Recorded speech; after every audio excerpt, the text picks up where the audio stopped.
Welcome to episode 98 of Real Health Radio. You can find the links talked about as part of this episode at the show notes, which is www.7, so the word all spelled out, SEVEN, health.com/98. Welcome to Real Health Radio. Health advice that's more than just about how you look. And here's your host, Chris Sandel.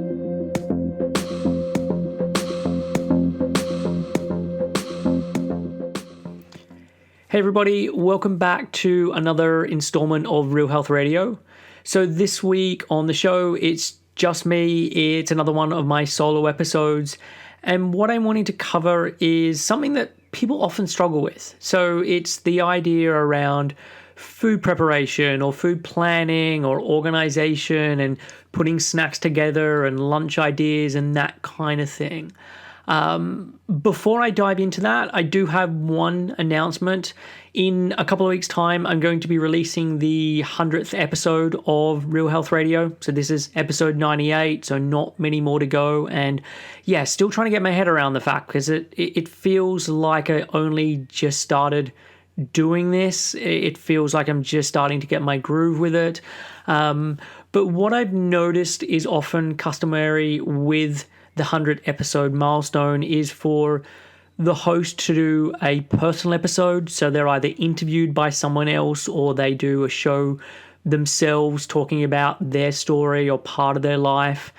And when I think about the content that I put out, whether that be this podcast show or whether it be the writing and blog posts that I put out, I don't share a huge amount about my life. I mean, I've touched on it in certain episodes or I've touched on it in certain articles and a little bit, but it's not a regular feature of what I put out.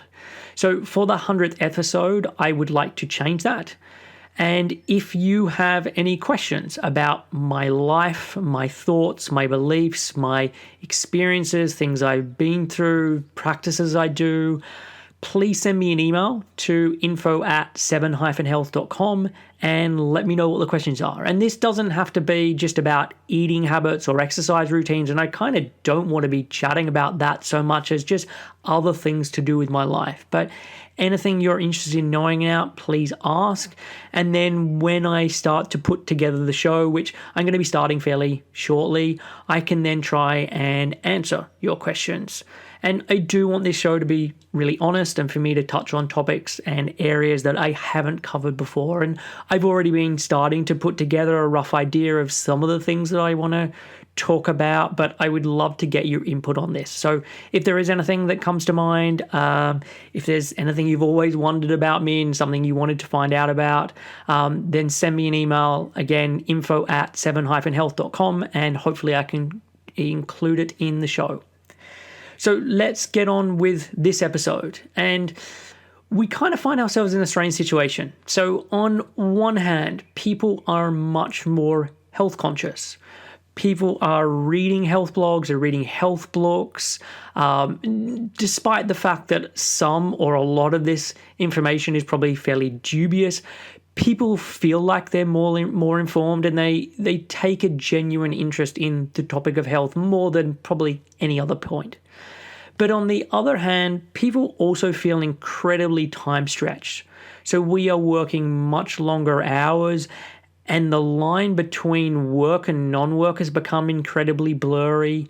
And so people are always on their phone or always on email. And on average, this is meaning people prepare fewer meals in the home themselves than historically we've done. And more people are reliant on restaurants or takeaways or delivery services. So there's this kind of mismatch between people wanting to be healthier, but then struggling to have the time to make this a reality. So what I want to do as part of this show is just to look at how can you make healthier choices, especially if you're someone who maybe works and you have limited time, or you're looking after kids and you have limited time. And just so you can make that work despite the time constraints. So as part of this, there's a couple of things I want to go through. So first is just setting the stage a little bit. And what I mean by this is I think a lot of people have a misunderstanding of what healthy food really looks like or really means. So I want to cover that because there is just endless procession of diets and lots of people are confused about health and believing information that's not actually true. I want to also touch on habit formation because knowing information isn't enough. We need to look at how someone can then implement that information. And I think a big part of this is how the environment plays into our food choices. We feel like we have complete free will, but more and more research shows that this is kind of an illusion. And so I want to just touch on how we can best set up the environment so that the healthy choices are also the easiest and the more likely. And then we're going to look at the food side of things. So things like shopping and food prep and cooking at home and what you can do when you're out and about and snack ideas and getting lunches when you're out and that kind of thing. And one thing I do want to mention is that some of the topics and ideas I'm going to touch on as part of the show, I have touched on before and I've gone into in more detail. So I will be mentioning other shows that you might want to check out. But I'm going to be including a lot of the information in this show as well, so that this is a standalone resource. So even if this is the only show of mine that you've listened to, it's not an issue. And I bet even for people who have listened to previous shows or all of my shows, you will have forgotten some of it or lots of it. So it's a bit of a refresher, and I don't think that's a bad thing.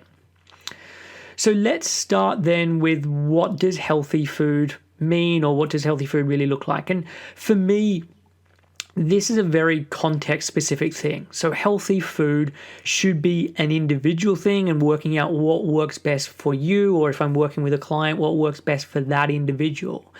But if we're taking a bit more of a broader approach, so not just looking at the individual, but trying to make some generalized comments about healthy food and making that healthy food across the board, I think this can be really confusing because, as I said earlier, like every day or there is a new diet book that is released, and each one tells you that their way is the best way of eating and that they've got some science to back all of this up and that everyone else is wrong and that this is just the final way that you should be doing it. And what I would say is, like, while there is this endless list of new diets and new diet books, most of them can be roughly broken down into about 7 categories. There will be subtle differences and nuances, but if we're speaking in general terms, there are 7 main dietary patterns. So you have a mixed diet, you have a diet that's low fat, you have a diet that is low carb, you have a diet that's low glycemic, you have the Mediterranean diet, you have the paleo diet, and then you have vegetarian and vegan. So they are the main dietary categories, and there will be others, but generally that will cover most bases. So there is an MD called David Katz, and he and his colleagues, they conducted an incredibly important study in nutritional science. And this is something that I heard about and was exposed to through Ari Whitten, and it's really fascinating. So the study was done by Dr. Katz and his colleagues, and what they did is they conducted a systematic literature review of basically all of the thousands of relevant scientific studies on the health impacts of those 7 different dietary patterns. And when they looked at this to see what is the healthiest diet, there was no clear winner. So when they combined the results across all of them, what they found is that at a population level, we can do very well on a real wide range of diets. And this doesn't necessarily mean that you as an individual will do well on each and every one of them. But what it does mean is that when someone says that low carb is best, or paleo is best, or vegan is best, this isn't actually true. There is no perfect diet that everyone should be following. But despite the fact that there is no clear winner in terms of which diet should you be following, there were certain characteristics that each of these diets had that were associated with health-giving properties. And there were three key components here. So one was that the diet composed preferentially of minimally processed foods direct from nature or foods made up of such ingredients. That two, the diet comprised mostly of plants, and that could be whether it is fruits or vegetables or beans or pulses or salads, but it was largely plant-based. And then number three was when the diet did include animal products, that these animals had a diet and living conditions that were correct and appropriate for that animal. Because the composition of an animal's flesh or milk from that animal or eggs is as much influenced by the diet as we are influenced by a diet. And so those were the things that are associated with healthy foods if we're looking at it from a broad, bigger picture place. And the reason I'm mentioning this is I think there is a lot of confusion around food and what is healthy, and it means that people end up cutting out like whole food groups unnecessarily so, and a lot of fear is generated around food. So in a general sense, the aim should be to eat food that is largely unprocessed and as close to what we find in nature. You don't have to be a purist about it. Like, these aren't the only things that you can eat, but the more that this can make up a decent chunk of what you eat, the better. So that just gives a little idea of what I mean in terms of healthy foods when I'm talking about it in this context. The next area I want to briefly touch on is carbohydrates and proteins and fats, which are collectively known as macronutrients, and their roles in the body.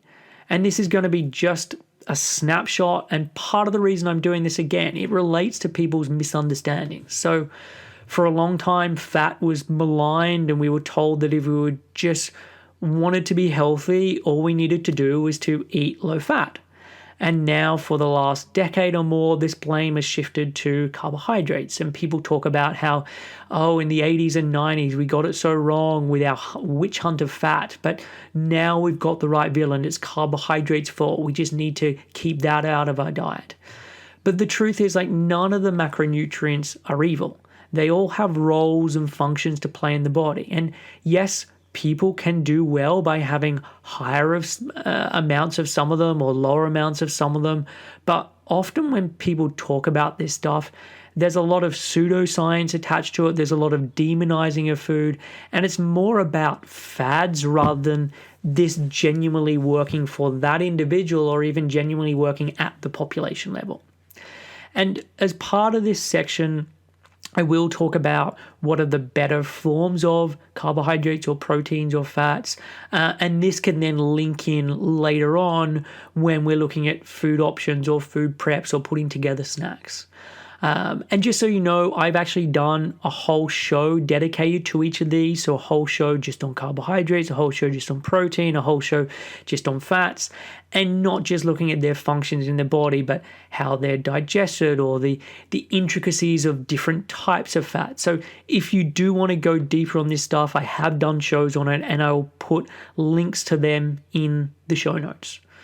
So starting with carbohydrates, roles of carbohydrates in the body. It is probably your body's preferred energy source. And I say probably because I know people argue about this all the time, but generally your body needs carbohydrates as an energy source. That's for immediate energy, but it's also then stored as a thing called glycogen in your muscles and in your liver. It's needed for good gut health. So a lot of the carbohydrates that we eat come with fiber attached, and that's needed for creating bulk with the stool, but also needed to feed the bacteria in your gut that then turns that into different fatty acids and different vitamins and is then very important for your health. You need carbohydrates for RNA and for DNA. It's needed for the antioxidants defense system. So really important, largely about energy, but it has lots of different roles throughout the body. It's important in terms of hormones and hormone signaling as well. So lots of roles to play.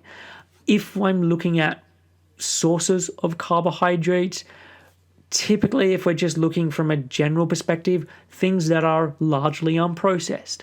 My leanings would be a little more towards things like fruit and root vegetables and maybe rice, but other grains, other beans, other pulses, whatever people are able to tolerate. In terms of protein, most people know of protein as that thing for building muscle. And it is important for that, but it's important for so many different things within your body. And of the 3 macronutrients, protein is the one that really is involved in every system, every organ, every transaction. It has so many more roles than probably either carbohydrates or fat do.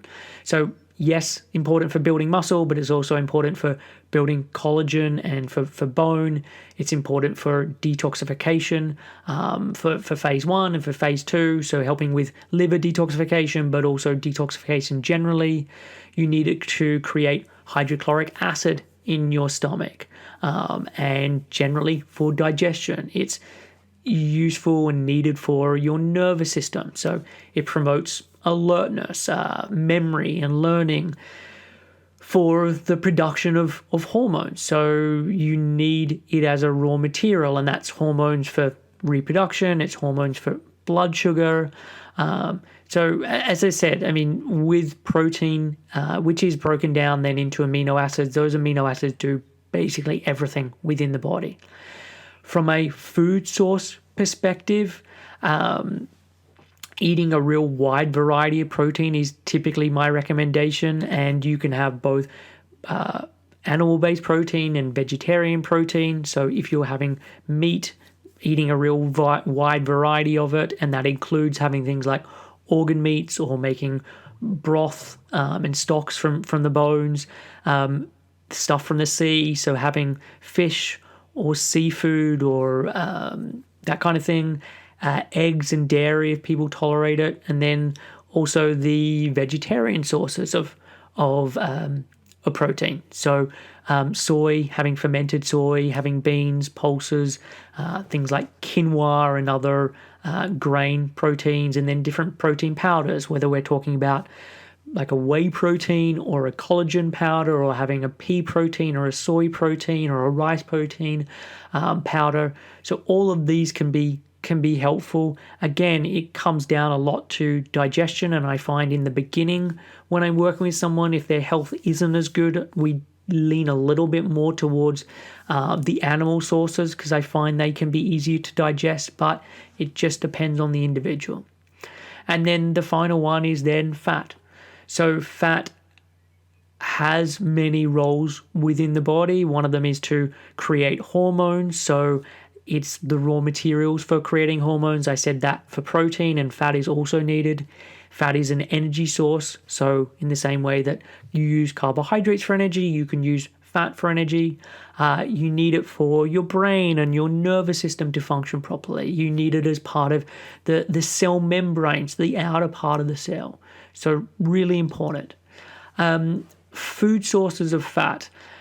Typically, you're best trying to get fat in the food already there. So having a cut of meat that already has the fat in it, or having say some coconut as opposed to having the coconut oil, or eating nuts and seeds instead of having the nut and seed oil. So having the fat actually contained within the food is a better option. So instead of having a fish oil supplement, eating some oily fish.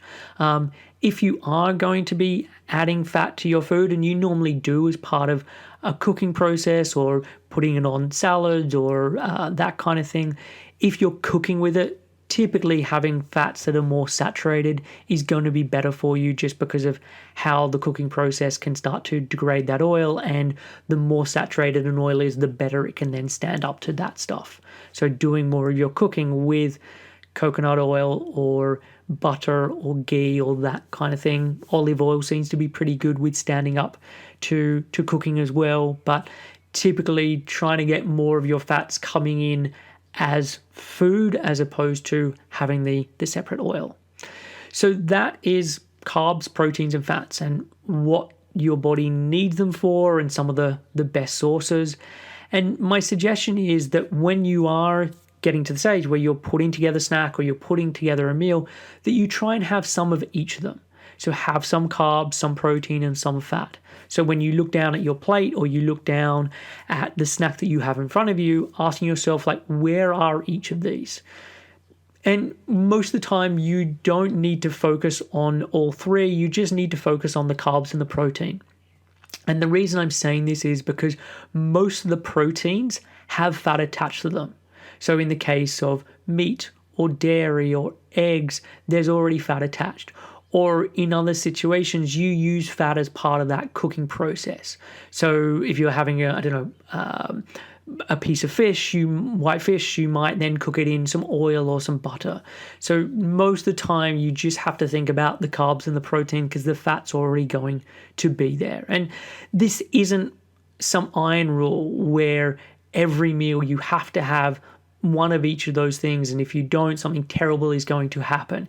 It's just a really good starting place, and it's an easy way to keep things simple and to make sure that you're regularly having those different macronutrients come in. So the final thing I want to mention just in this little section is in regards to meal timing and frequency. So this is really something I think too few people pay attention to, or if they are paying attention to it, it's because they're doing something like intermittent fasting where they're having an eating window or something along those lines. So on meal timing, the body really thrives on regularity. So as much as possible, you should be trying to eat your meals at a similar time each day. So having your breakfast at a similar time, having your lunch at a similar time, having your afternoon snack at a similar time. And it doesn't have to be obsessive where like the clock strikes 11 a.m. and you're like, I must eat now.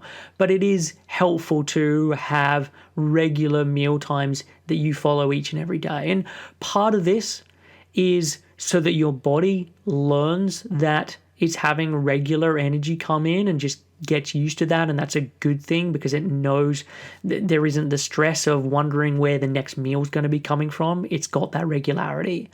But part of it also is to do with circadian rhythm. So your circadian rhythm is your 24-hour body clock where certain functions or certain hormones are being released or doing different things at different point of the day and the night.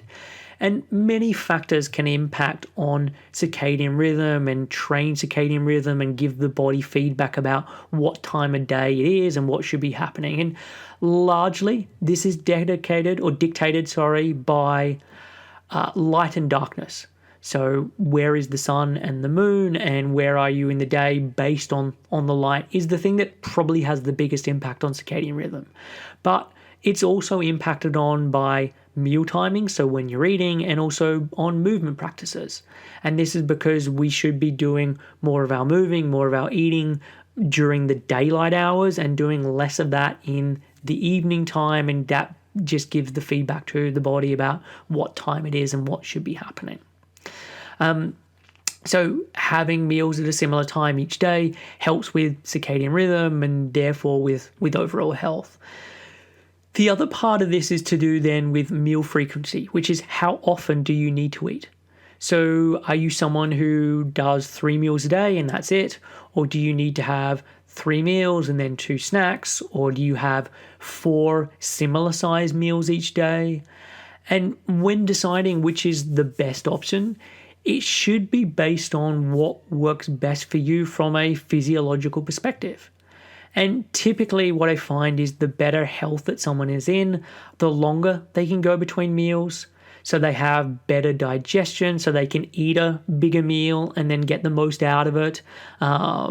And then they can go for a longer time and they've got better reserves that then can be called on easily because they're storing glycogen well. It's in the muscles, it's in the liver. So if they go a longer time between meals, they've got more of that to call on. Whereas someone who's not in as good health, they have a really big meal and it just sits heavy. They can't digest it very well. So having that piece of it, I think, is important, and just being conscious of that. And I would add to that not everyone in great health then likes to only have 3 meals a day. You can be in really good health but just prefer to eat more regularly. But what I see happening in reality is that people's eating isn't based on what works for them, but rather they let life dictate when they can eat. So they're hungry at 11 a.m., but instead they just continue on with emails or putting together some project, and suddenly it's 1 p.m. So they were ravenous earlier on, they're now even more ravenous come lunchtime, and then they may struggle to choose a healthy option at lunchtime because they're just so fixated on what their palate wants, or whatever they end up eating after lunch, they just feel really tired, or they are craving something sweet just because they've gone too long between those meals. So a big part of meal frequency is body awareness, and this is the case with really all of the work I do with clients. Like, yes, there are universal truths like the fact that you're most probably going to be healthier if you're eating more unprocessed foods, but in terms of what this really looks like and how often that's going to be and what's included, there is a real huge amount of scope there. And so starting to just pay attention to your different body symptoms to work out what is the right mix, I think is really important. And that's definitely the case in terms of meal timing. So working out what is best for you and what is the best frequency for you is really, really important. So I now want to look at environmental cues and habits. And the reason that this is important is that just because you know you should do something or you have some knowledge doesn't mean you'll actually do it. And we are much more impacted upon by our environment than we would like to think. And the state that we are in impacts the choices that we make. And to give an example of this, there's a really fascinating study that was done on or in Israel on judges who presided over parole hearings. And there was a paper, so this study, it looked at over 1,000 rulings made by 8 judges in 2009. And while the judgments should be based on the facts of the case, what they found was something different. They found that the likelihood of a favorable ruling peaked at the beginning of the day. It then steadily declined from a probability of about 65% at the beginning of the day to nearly being 0, before then spiking up to about 65% again after they'd had a break for a meal or a snack or for lunch.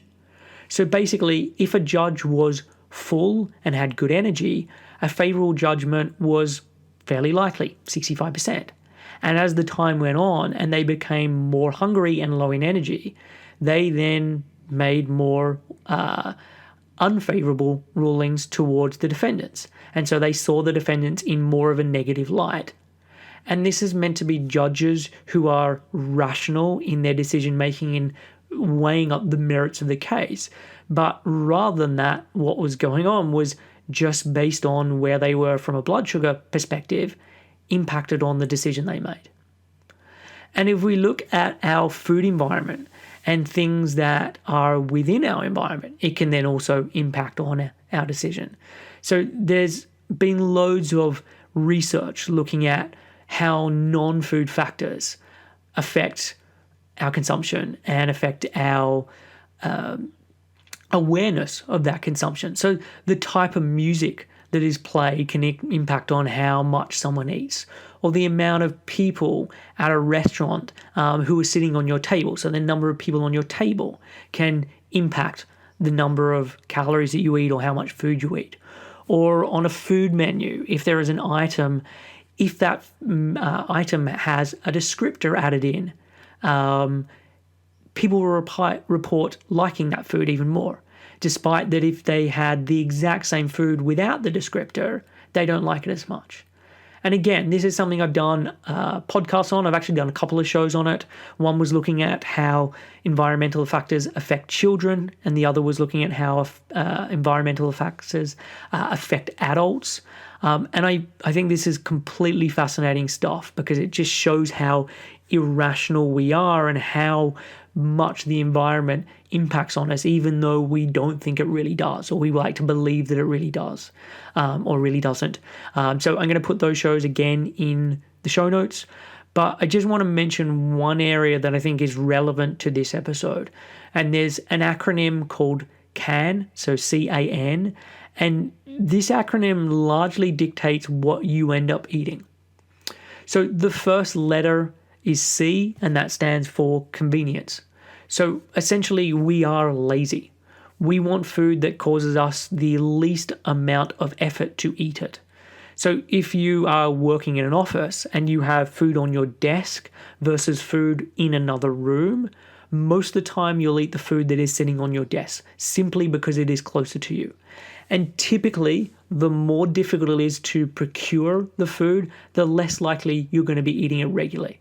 And yes, there are restaurants that people go out of their way to go and eat at, but those are exceptions. They're not doing that meal after meal. Most of the time, they eat what is in arm's reach of themselves. And this can also relate to just the convenience in eating ability. So if you have fruit that is cut up, people will tend to eat more of it because it's that tiny bit easier. So to eat an apple that has been cut up as opposed to biting into a whole apple is that much easier that people will eat more of it. So I guess like having a pomegranate on your desk probably doesn't make it like you're going to eat it because those things are really difficult to get into. But typically, if you can make stuff easy, you'll eat more of it. And like humans, we stumble at the easiest of barriers. So if you want to eat certain foods, put them within arm's reach and make them easy to eat. The second letter is A, which stands for attractive. So food that looks appetizing or appealing are the kinds of things we're going to eat. So if we have a salad on our desk that is within arm's reach, but it is wilting and it looks like it's past its use-by date and it probably went off yesterday, chances are you're going to want to eat something else. But if that salad looks really nice, looks really appetizing, chances are you're going to eat it. So what you're wanting to do is make simple food, make healthful food, make the kinds of foods that you want to have yourself eating, have them look appetizing, have them appear like something that you do want to eat. And that can be, again, simple things where you peel the carrots or you wash the fruit or you have lots of colors, like whatever is more appealing to you and more attractive to you, put in that little effort to create that in whatever you're wanting to eat, and you're more likely going to eat it. The third letter in the acronym is N, and it stands for normal. So most people want to choose foods that feel natural or feel normal to them. So look, we may have times when we are adventurous. So you may be away, you're in Thailand, and there's an opportunity to eat some strange local delicacy as you're walking along a street. But most of the time, and especially in like everyday life, in your everyday work, you want things that you feel are normal or familiar, especially if you're going to be feeling apprehensive about being judged because of your food choices. So if you're someone who is trying to transition into eating in a slightly different way, so you're wanting to eat healthier or you're wanting to include more of these foods and they're novel to you, they're not part of your everyday eating, then just being aware that it can take a little while for this stuff to then be seen as normal and for you to see them as normal. So I think just being aware of that, and I mean, as I'm talking, I'm thinking about the first time I had, say, quinoa, and it felt quite strange and quite different, whereas now, because I've had it so many times, it's not a big thing for me to cook that and eat that. And there's probably lots of foods that could fall into that category for people where it just feels different to start with. But the more you can then normalize those things, the better. And so if you're wanting to change your eating habits, or if you're wanting to analyze why you eat the way that you do, I think looking at your environment and keeping in mind the acronym of C.A.N probably will answer a lot of those questions. And one thing I do want to add to this is that healthy eating isn't about perfection. It's about trying to make the best choices of what is reasonably available to you. And so I always say to clients, something is better than nothing. If you are busy and you are working and you're suddenly really hungry and there is no chance for you to get to the shops, you don't have any snacks you bought in, and the only thing that you have in that moment is a chocolate bar or eating nothing, have the chocolate bar. It's going to give you energy. It's going to give you more than if you just eat nothing. And too often when people are evaluating what they ate, they compare their choices to this fake list of foods. Like they shouldn't have had, say, the chocolate bar in that scenario. They should have had a fresh beetroot and carrot juice, despite the fact that they're at work, they couldn't leave the office and they weren't working in a juice bar. And so after that incident, like after they've eaten that chocolate bar and the next time they're out at lunch or the next day they're at the shops, like, yes, see if you can pick up some snack items that you could keep in your desk or you can keep in your drawer or you could keep in your bag. And I will talk about this stuff. So yes, make yourself in the future more prepared. But I think people need to be more realistic with their choices and keep in mind that something is better than nothing and you've just got to do your best. Don't be comparing those choices to something completely unrealistic that you just didn't have control over. So the next part I want to touch on is habit formation. And this is a huge topic. I'm barely going to scratch the surface on it, but it's something is worth mentioning because, as I've said, just knowing you should do something doesn't actually make it happen. And again, this is a topic I've done a whole podcast show on, looking at habit formation and achieving goals. And it's actually one of my most listened to episodes. So if you haven't listened to it, then I highly recommend checking it out. Links will be in the show notes. But I just want to refer to one part from that show. And every habit that you have, whether that be a good habit, whether that be a bad habit, it follows a 3-step pattern. And that 3-step pattern can be easily remembered as the 3 R's. So R1 is reminder. So this is the trigger that initiates the behavior. 2 is the routine. So this is the actual behavior itself or the action that you take. And then 3 is the reward. So the benefit that you gain from then doing the behavior.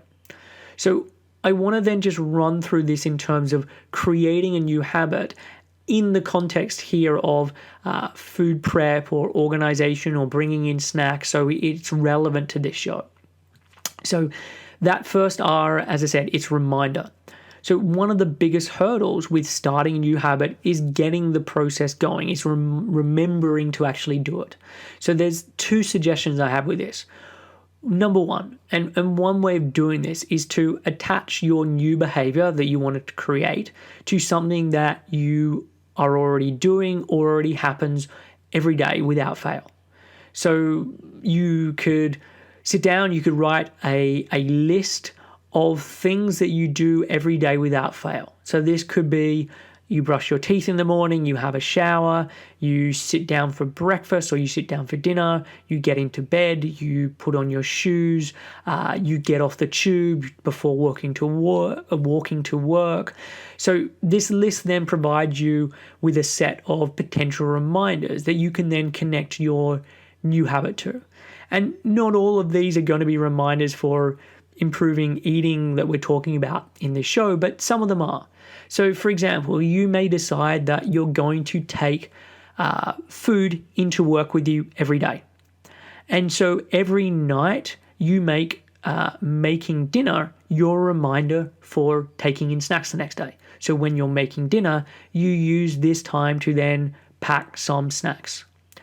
Or when you get off the tube in the morning, you use this as your reminder to get the food that you need for the day. So you get off the tube in the morning and you then head straight to a supermarket before going into the office. So you use this to pick up everything you need for the day, and then you've got all of that food there. So you use these current habits to then remind you to do a new habit. The other way of doing this, and this is often what I do with clients, is to just use their phone or to use their calendar to set off reminders. So if you want to start packing a snack at dinner time, set an alarm in your phone. If you want to remember to eat a snack at 11 a.m., set an alarm and have it go off. And with this stuff, you can set it once and have it just go off every single day. Because what I find with clients is they're often busy, and say they are at work, they become engrossed in their work and they don't get the hunger signals because they're just getting on with things. But then at some point when they step out to get food, it really hits them that they're lightheaded or they're a bit shaky, or they realize they've gone way too long between a meal and they're ravenous. And often it doesn't have to be this kind of severe symptoms. They just notice that if they have a snack, they feel better. So they set off a daily alarm, and at 11 o'clock, something beeps on their computer or something beeps on their phone, and they have that reminder, okay, I just need to eat something now. So this reminder or this way of doing it, it doesn't have to be linked into a current habit. It can just be something as simple as setting an alarm and having that go off. And as I said, you can do it where you set it once and it continues to go off day after day. So the second R is the routine. And this is the actual habit you're going to be doing. And you might be thinking, okay, cool, pretty straightforward. I know exactly what I want to be doing. I know what I want to end up with that habit, like end of. But there is one big suggestion that I have with this, and it's make it incredibly easy to start, like so easy that it feels like it's impossible to fail. So rather than thinking, ultimately, where do I want to end up? Thinking, what can I do that just gets me started? So with the example that I gave before with packing food. So in the dinner time or night time, you decide that you want to start packing food for the next day. It could very easily become overwhelming that every night you start to think, God, I've now got to pack food for lunch the next day. And so it becomes so overwhelming, not only do you not want to pack lunch the next day, you get to the stage where you don't even want to cook dinner that night because of the thought of having to do all this and all the prep, etc. So with the routine, set the bar stupidly low. So maybe the goal is that each evening you have to find one item to take to work with you the next day for food. So you take a banana, or you take an apple, or if you don't have fruit in the house, you cut up a piece of cheese and you take that with you. Or you take a bit of yogurt or a small pot of yogurt, or you peel a carrot and you take that with you. Like taking anything, but pick just one thing. And the reason for picking just one thing is it feels totally doable. It's not overwhelming, but instead it gets you doing the behavior. And what happens ultimately is you start to do more. So instead of just taking that one thing, when you're getting a banana, you also get a piece of cheese, or you also get a carrot, or whatever the snack may be. But you actually make this happen by creating a really low bar so you just get started, as opposed to creating a high bar of, I'm going to have to take these 3 snacks and then this lunch, and that then just becomes so overwhelming. So start small and then you can build up so that in a month's time or 2 months' time or 3 months' time or however long it takes you to build up, it feels very natural to be taking that extra food to work, and you've then got to that end plate that you wanted to get to. So the final R as part of the 3 R's is reward, and this is about celebration.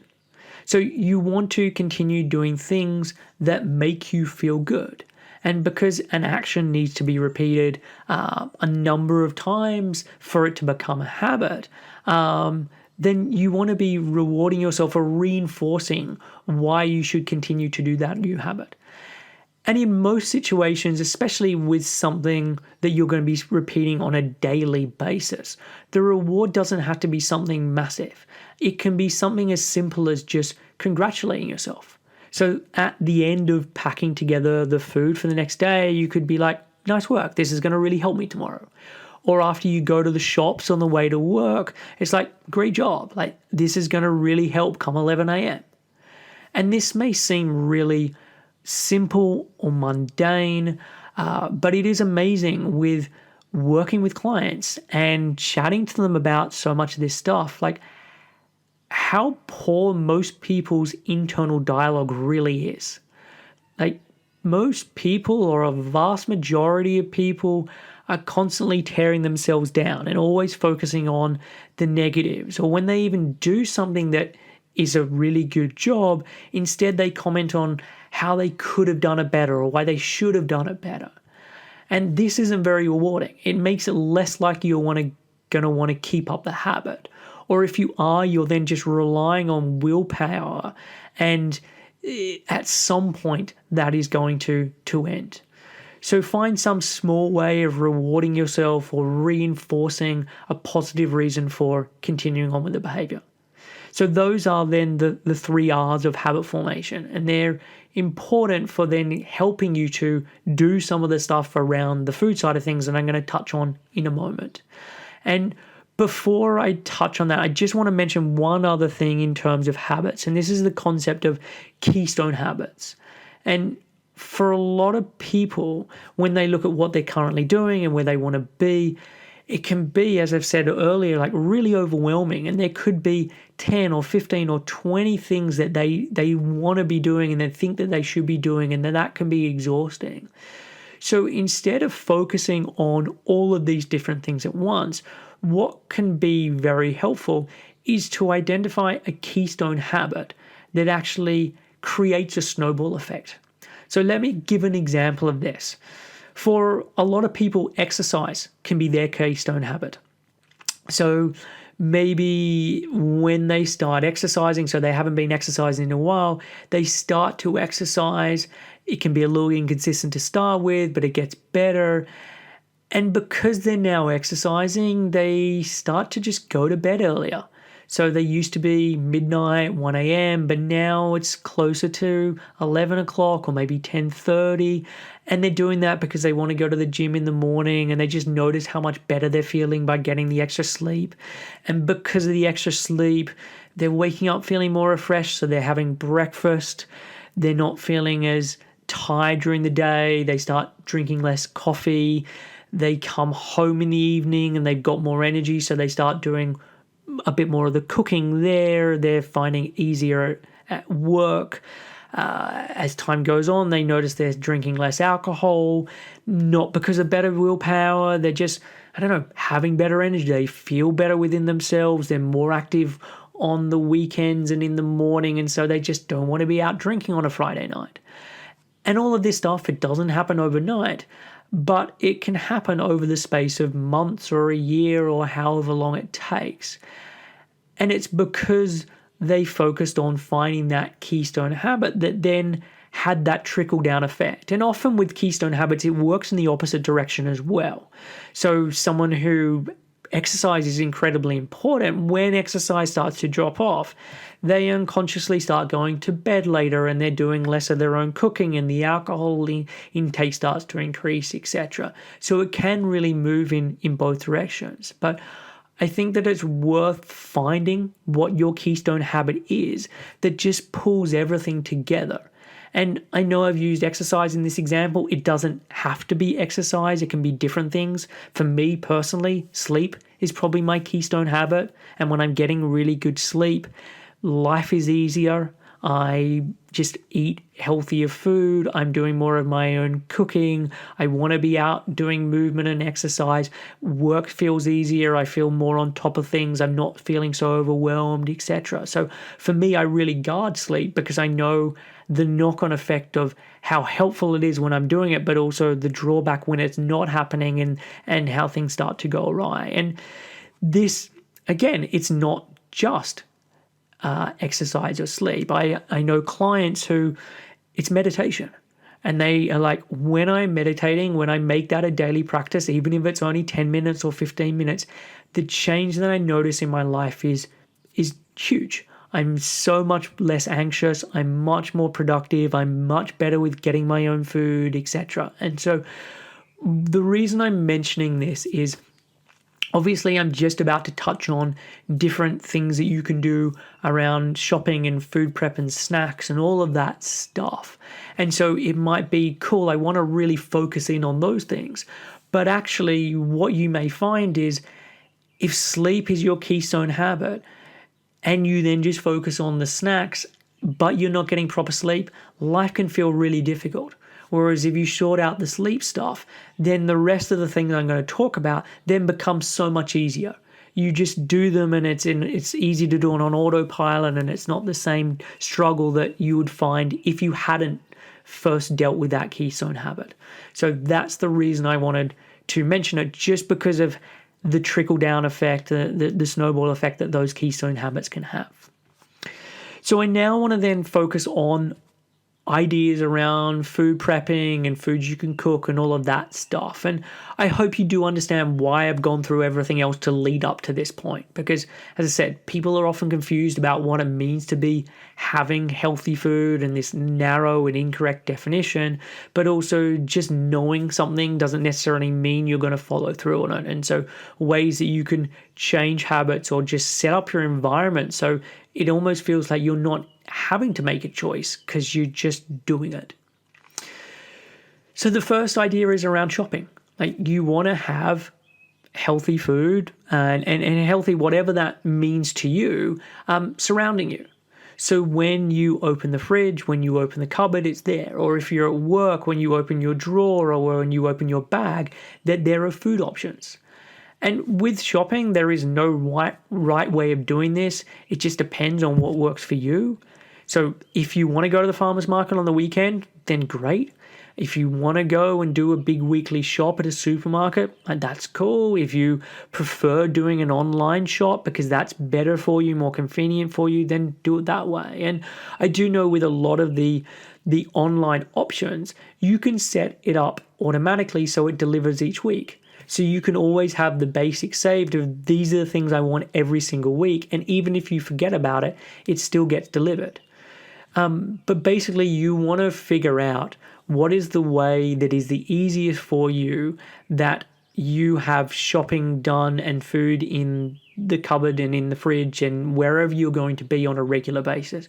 Because if that's not there, that's often the first stumble or the first hurdle that people stumble on.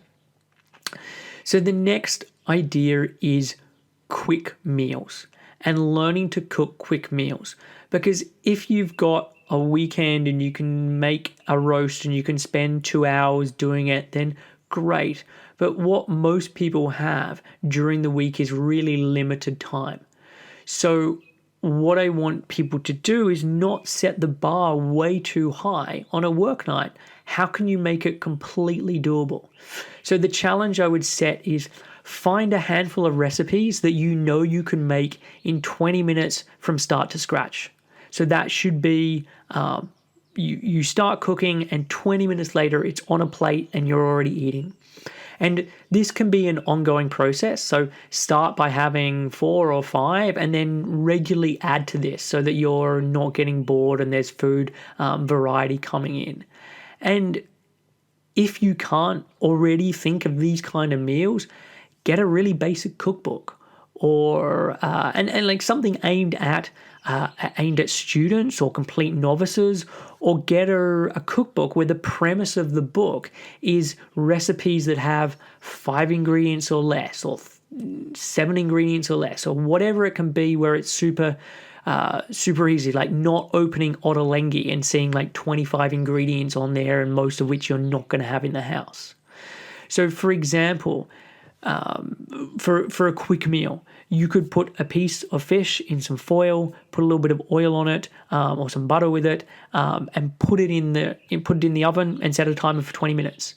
You can then put on some rice, or peel some potatoes and then cut them into small enough pieces so that they can then cook over the next like 12 or 15 minutes or so. And then while they are cooking, you can then make a salad, or you can cut up some other vegetables and then you throw the other vegetables in with the rice or the potatoes when there's like 3 or 4 minutes left. And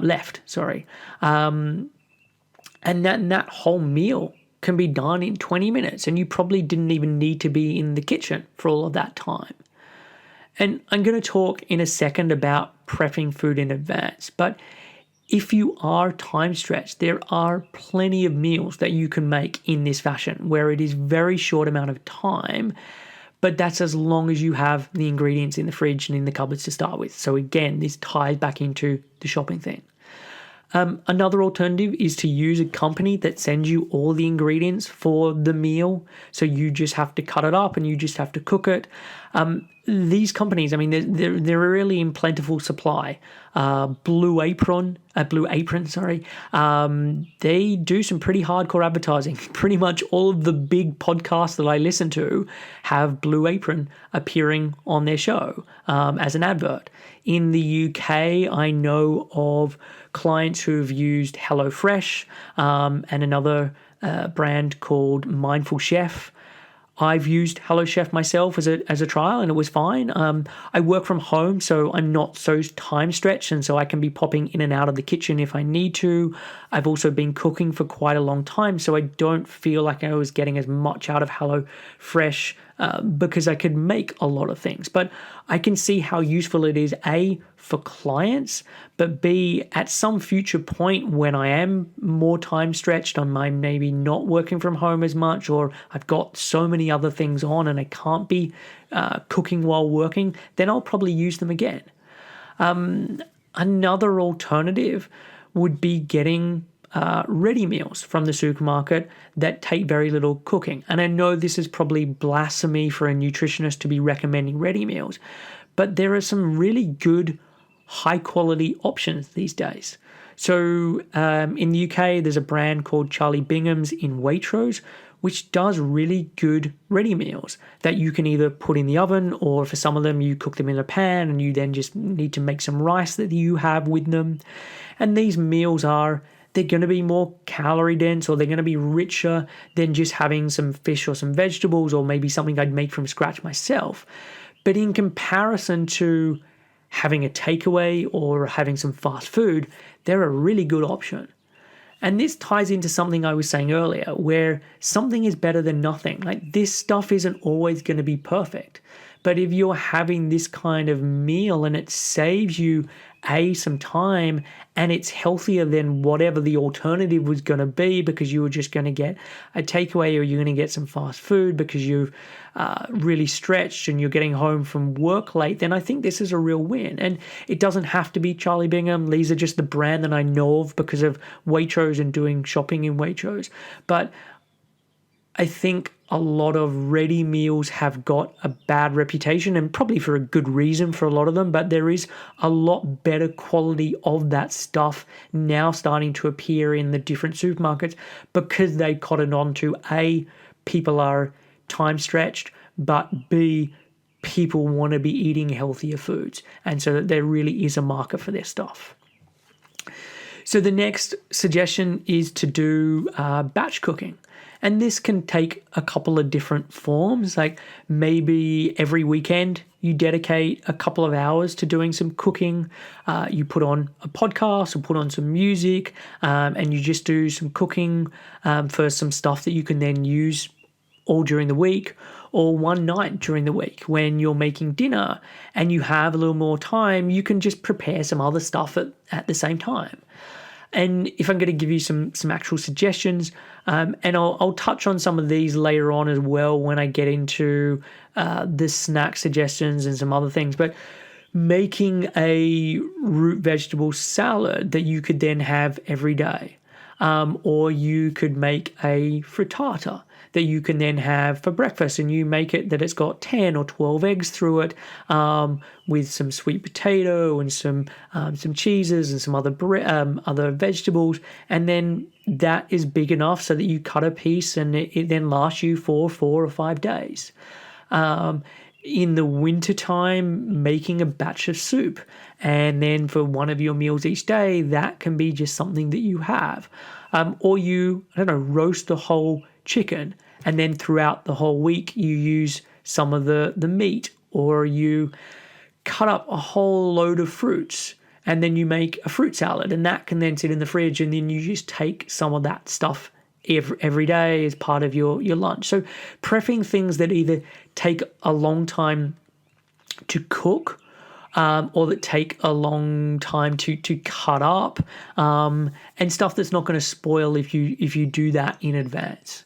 And I know this suggestion of doing batch cooking, it makes a huge difference in clients' lives. And yes, it requires a bit more work up front, but once this becomes the norm and once it becomes a habit, it saves them so much time and stress. And they know the difference between the weekends where they spent 2 hours on a Sunday prepping versus the weekends or the weeks that didn't happen, and how much of an impact that has. The other thing that's kind of similar to this is making double portions when you do make dinner. So whatever you have for dinner, the next day you just take one of those portions in to work with you.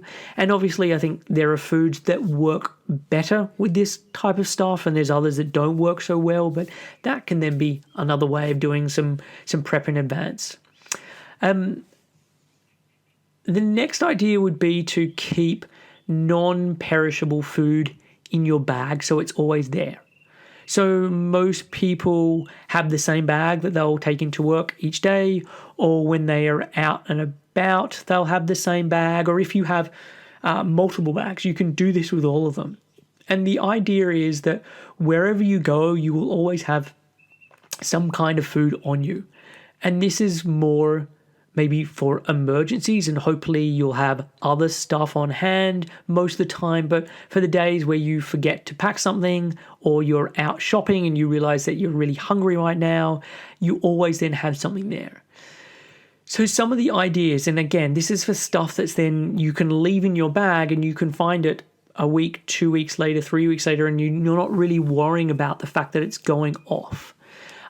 So like beef jerky or biltong is something that's great. It's a really good source of protein, and because of the nature of it, it's got a very long shelf life, and so you could have some of that in a little Ziploc bag that you could leave in your bag for quite a long time. You can get this company in the UK called Bounce Balls. I don't know if they're around other places in the world, or other kinds of protein balls that are in packaging that, again, you can then buy, you can keep in your bag, and if you find them in a month's time or 2 months' time, you can still eat them. You can have something like some protein powder, like a whey protein or a gelatin powder, or something like that, that you can then just add to something else. So it might not be a complete meal on its own, but with the gelatin, you know that if you just then order yourself a cup of tea or a cup of coffee or an orange juice, you can add it in. Or with the whey protein powder, you can then add it into another drink, because it's often protein that people struggle to find when they're out and about. It can be easier to pick up some fruit, or it can be easier to pick up some bread or other things, but the protein can often be a struggle. So having something like that. Nuts and seeds, and keeping them in your bag. And I'm not nuts and seeds' biggest fan. I find, for me personally and for other clients, they don't digest them so well. But if you're someone who knows you tolerate nuts and seeds well, then I think that's fine.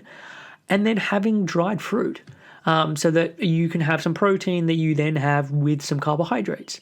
And so some prunes or some raisins or some figs or some dates, or having dried mango or banana chips.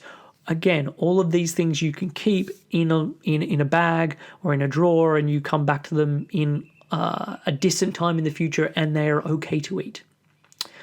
So the final thing I want to mention in this section on prepping is that people need to remember to prep for snacks.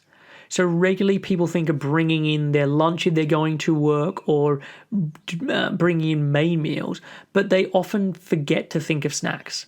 So invariably they end up either eating nothing, and then that affects what they eat at lunchtime, or they eat whatever is in front of them, which is whatever someone else has brought into the office. So if that's biscuits or chocolates or whatever food is just around them. And so if you are someone who isn't just having 3 meals a day of breakfast, lunch, and dinner, if you do know that you have snacks and you do better on snacks, then actually plan that stuff. And so I'm going to run through some different snack suggestions, and some of these can be used for accompaniments to main meals as well. So they're not just snack suggestions. And I'm also going to include this as a handout that you can then download, so you can get it from the show notes. But this should give you some ideas. And with each of them, I've tried to make it so that there's some carbs, some protein, some fat to tie into what I was saying earlier on. So you could have some root vegetables that are then paired with some kind of dairy or some kind of cheese. So like some beetroot, some squash, and some feta as a salad, or some sweet potato that you have with some cottage cheese, or having like some butternut squash that you have with some sage and some goat's cheese, or even just having like some like parsnip chips that you have, I don't know, some cheddar cheese on the side. And all of these can be made in bulk, so that there's lots of servings, but it's then just really easy to pull that stuff out. Having some kind of fruit, again, with some dairy. So, I don't know, having some berries and yogurt, or you can stew up some apples and pears, and again, get a couple of bags of apples and pears and stew it up, so you can then just leave that in the fridge, and so you have a huge amount of it, and you just take out a portion as you need it, and you have some stewed apples and pears that you have with some yogurt. Or you can have some cheese that you have with some dried figs or some dates.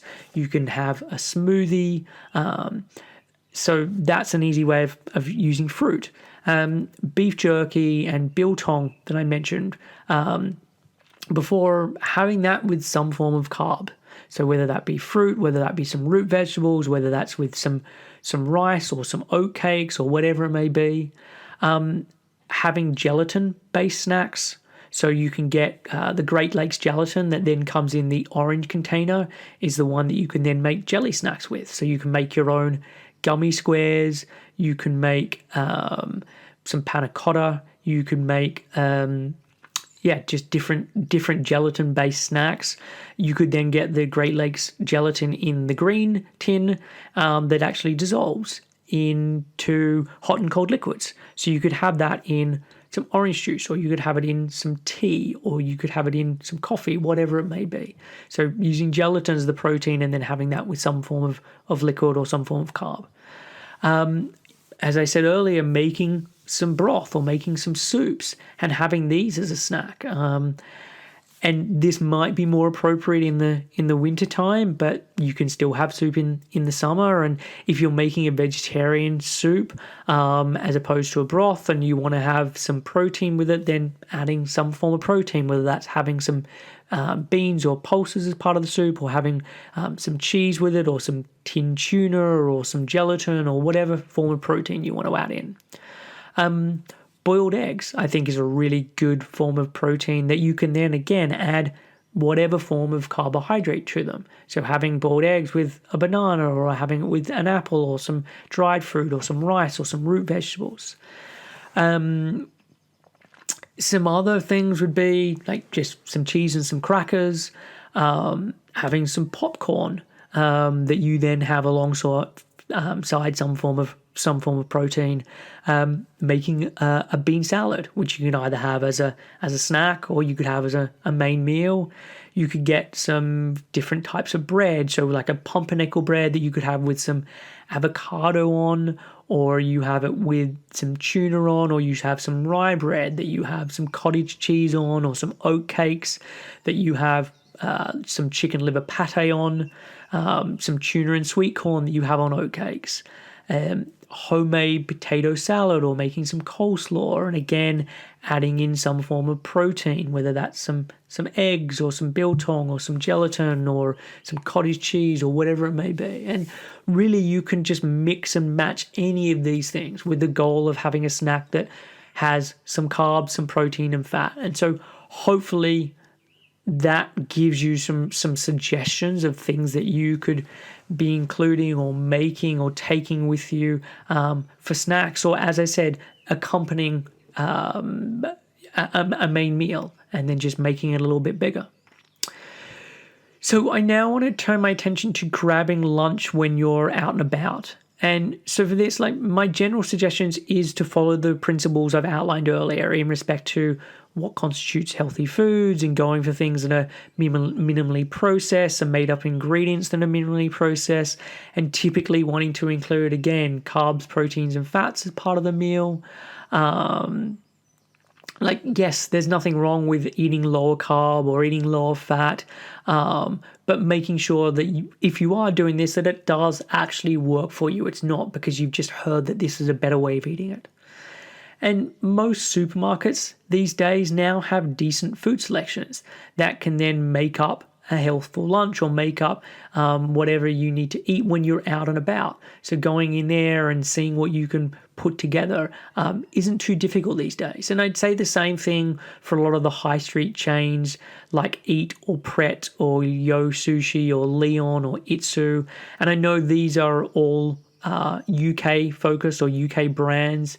And so I don't know exactly where you are living in the world, but I think things have got better for a lot of places. I know when I've been in Sydney, there's always a huge amounts of selection of healthy foods or different options, and the same for most of the bigger cities that I've traveled to. And I am aware there are places that could be described as food deserts, where it is a real struggle to find fresh food or fresh produce, and the options are very limited, and it might only be fast food or it might only be fried food or whatever it is. But I think for the vast majority of people and the vast majority of people listening, this isn't going to be the case, and you do have options. And with this, pay attention to what works for you. Like for me, having a jacket potato for lunch is a fantastic meal. It fills me up, it makes me warm, it gives me really good energy. But for someone else, this kind of meal just might not work and might put them to sleep, and so they're better off going for something else. Or for someone, having a sandwich for lunch really works, while for someone else it leaves them feeling bloated or they're hungry an hour later. So pay attention to this stuff. Pick the things that work for you. But I do think you can definitely make healthful choices when you are out and about and you're buying stuff on the high street. It might not be as good as something you could make yourself from scratch, but it's probably not too far off, and you could definitely do a lot worse. And my other big suggestion here is that you want to get food before you are too hungry. So if you're working in an office, you don't want to leave it too late to go out. Or if you're a parent and you have little ones and you're out and you're doing shopping or you're out and doing whatever and you need to get food, you don't want to leave this too long, because the more hungry you are, the less likely you're going to eat something that is about health and what's going to sustain you and what's going to nourish you, and it's more likely going to be something that's going to hit your palate. So the final comment I want to mention before I wrap this one up is, for this to work, food has to be seen at some level as a priority. Like, you have to see the value in taking the time to do this, because even though these suggestions are meant to make things easier, there is obviously some level of effort that is required. And if this is creating new habits, it's probably going to be more of a priority and be more of an effort to start with. But the more you can do this, the more of it becomes second nature, and then you don't have to think about it. You always just have fruit on your desk, or you're always used to boiling some eggs and taking them with you into work the next day. Like, this just starts to become very natural. But it takes this and food being seen as a priority for this to happen. And then it takes action steps to then make that a reality. And this isn't just about the time to make this stuff, but it's also then time to eat it. Like, it only may take 4 or 5 minutes to eat a snack, but often people feel like they're too busy to do it. Or setting aside 15 minutes or 20 minutes to just sit down and eat lunch, it feels like a real stretch. And too often what I find with this is the focus is on the short term. So they're like, well, if I'm taking this time for that snack and then the time to sit down and eat lunch, and then I've got to go and get lunch, and then I'm away from doing my emails, and they add it up. They're like, well, I've lost 40 minutes, so I've lost an hour. But I don't think this is fair math, because it's not the amount of time that someone is working, but how productive you are during this time. And by creating more time and by having more space and prioritizing eating, you become infinitely more productive. So what feels like lost time in the beginning because you took time to have lunch or you took time to have a snack, it ends up creating more time because when you then are working, you're much more focused, you're much better at getting things done. So that is it for this week's show. As always, I hope you found it useful and that there's been some insights of things that you can start to do. I mentioned lots of different podcast shows as part of this and that I've touched on certain ideas. So be sure to check them out if they're of interest to you. And I'll also be including the snack ideas handout. And you can find all of that stuff at the show notes, which is www.7-health.com/98. I will be back next Thursday. Until then, have a great week and look after yourself. Thanks for listening to Real Health Radio. If you are interested in more details, you can find them at the 7 Health website. That's www.7-health.com.